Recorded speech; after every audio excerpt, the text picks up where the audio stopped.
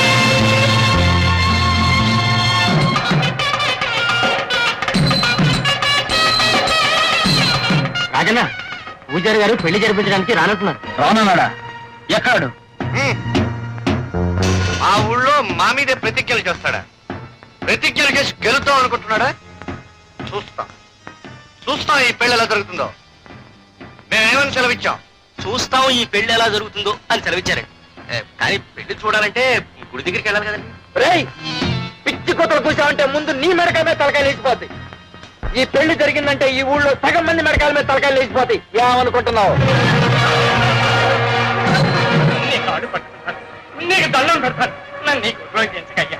నేను దగ్గరుండి పెళ్లి జరిపించానని తెలిస్తే ఆ జమీందారు నా చర్మం వలిచి చెప్పులు కుట్టించుకుంటాడు. నన్ను వదిలేనాయనా, నన్ను వదిలే.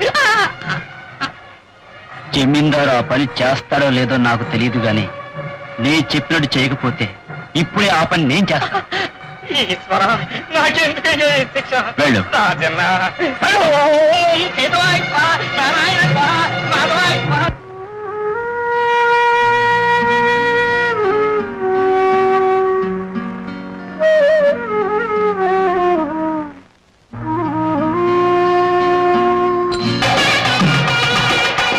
ఆపండి, పెళ్లి కుదిరే రాలేదు, ఇంకే మేడ తాళాలు ఎందుకు?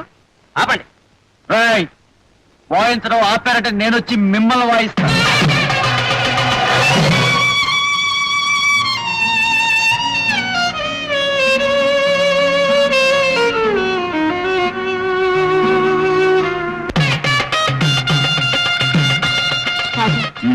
ముహూర్తం దగ్గర పడింది, ఇక అమ్మాయి రాదేమో. ఆ అమ్మాయి వచ్చి తీరాలి. వచ్చి రాజన, అమ్మాయి రాదు. జమీందారు గారి ఇంటి చుట్టూ కాపలా పెట్టారు. రాదా? రేయ్, ఎక్కడ నా కత్తి?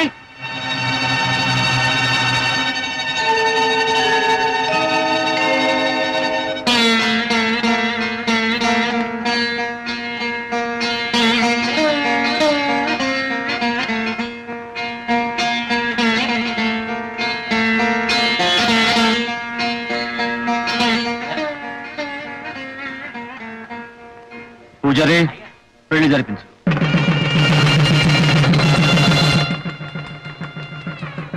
ఏమిటి మేళ వినపడుతుంది? ఏం జరుగుతున్నట్టు? పెళ్ళైన వాడివి మేళ వినపడుతుంటే ఏం జరుగుతుందో తెలీదా? 3 ముళ్ళు వేస్తున్నట్టు. అది తెలుసులేవయ్యా, పెళ్లి కూతురు లేకుండా 3 ముళ్ళు ఎవరికేస్తున్నట్టా అని. ఏ మేక పిల్లకు, కోడి పిల్లకు, రాయికో, రప్పకో వేస్తున్నాడేమో. అయ్యారు అక్కడ పంతులు గారు అబ్బాయి అమ్మాయి గారి మెడలో 3 ముళ్ళు వేసేసాడు.